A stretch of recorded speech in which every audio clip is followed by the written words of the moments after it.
Hi there, it's Mrs. Roberts, Corner Lake Media Specialist, and this is my first Chapter Friday video of the 2021-2022 school year.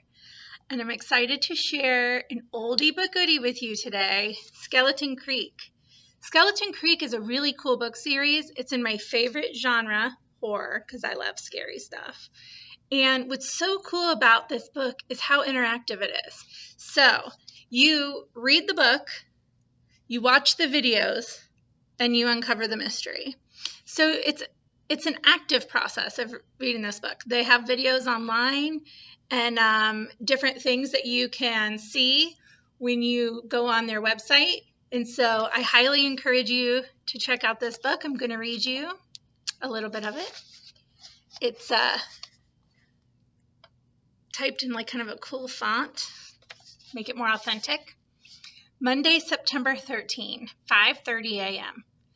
There was a moment not long ago when I thought, this is it, I'm dead.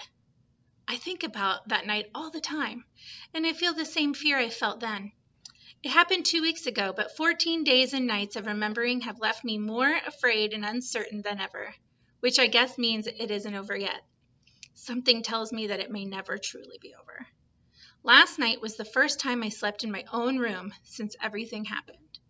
I'd gotten in the habit of waking in the hospital to the sound of a nurse's shuffling feet, the dry chalk dust smell of her skin, and the soft shaking of my shoulder. The doctor will visit you in a moment.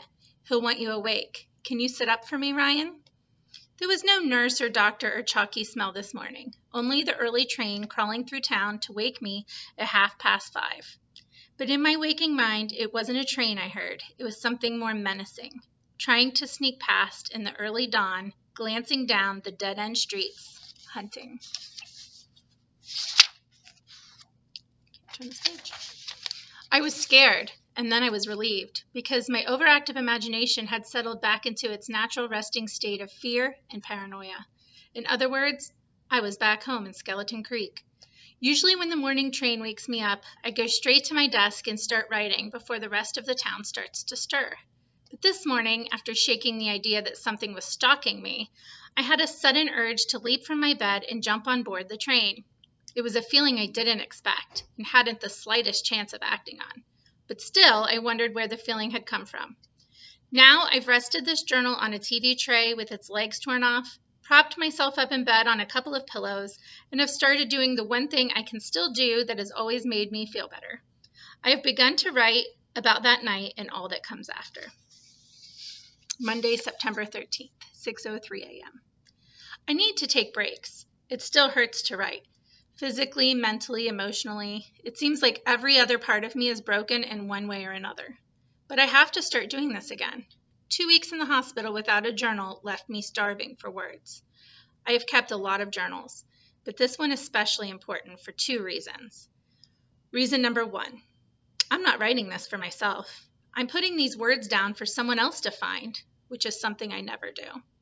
Reason number 2, I have a strong feeling that this will be the last journal I ever write.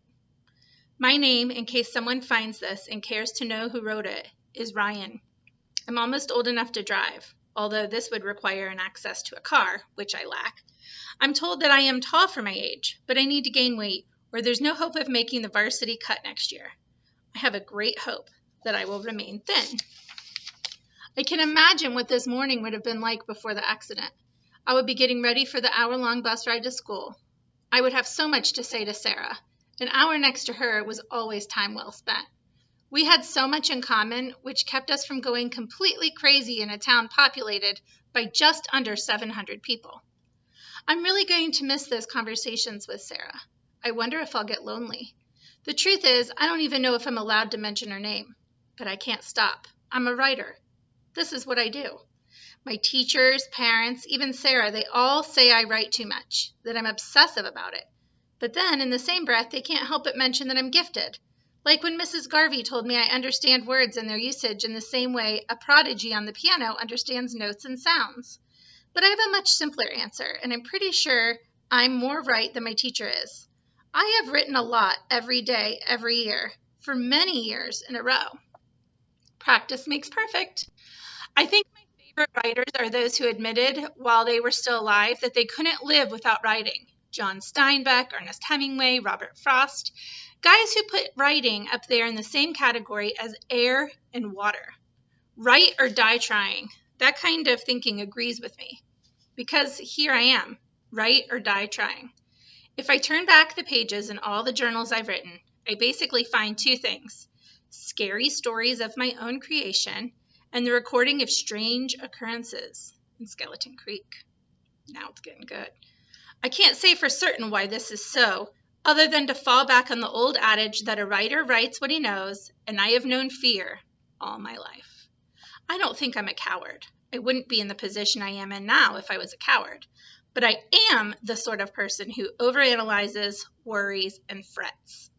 When I hear a noise scratching under the bed, either real or imagined, I stare at the ceiling for hours and wonder what it might be that's trying to claw its way out.